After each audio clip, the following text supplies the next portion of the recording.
যদি বলি, যেমন আমার যে সেক্টর, আমি ওভেন সেক্টরে কাজ করি দীর্ঘদিন ধরে, এবং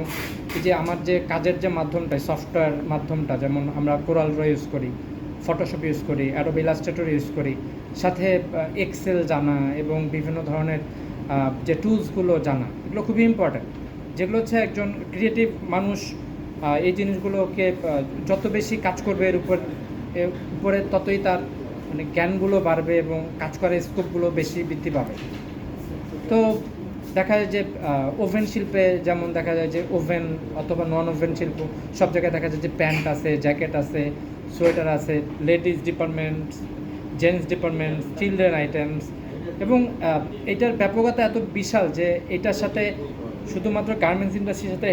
হ্যাভি ইন্ডাস্ট্রির সাথে আমাদের যে ব্যাকওয়ার্ড লিঙ্কেজ এবং ফরওয়ার্ড লিঙ্কেজ, এগুলো সবগুলো কানেক্টেড। যেমন দেখা যায় যে অনেক ছোট ছোট প্রিন্ট ফ্যাক্টরি, আপনি যদি ক্রিয়েটিভ কোনো কাজ করতে পারেন, দেখা যায় যে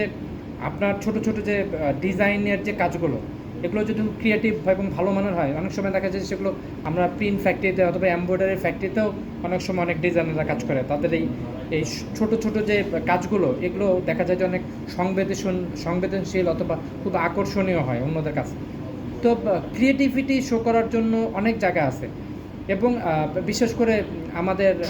ইদানিং যেটা হতেছে European market, American market, Australian market অথবা জাপানিজ মার্কেট, দেখা যাচ্ছে ওই দেশের যে মানুষগুলো যারা আছে, তারা দেখা যাচ্ছে যে তাদের যে জেনারেশনগুলো এই কাজগুলোর প্রতি তাদের আকর্ষণগুলো আস্তে আস্তে কমে যাচ্ছে। তো দেখা যায় যে আমাদের যে বাংলাদেশে যে এই শিল্পটা ডে বাই ডে ইমপ্রুভ করছে, কারণ মানুষজন এটার প্রতি অনেক বেশি তাদের ফোকাস, ক্যারিয়ার সব কিছু নিয়ে চিন্তা ভাবনা করতেছে। So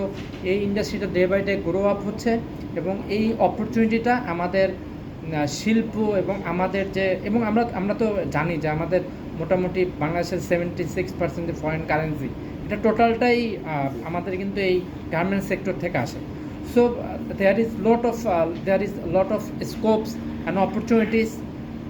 So you can come and join in the trade and make your career and make it sustainable. Thank you.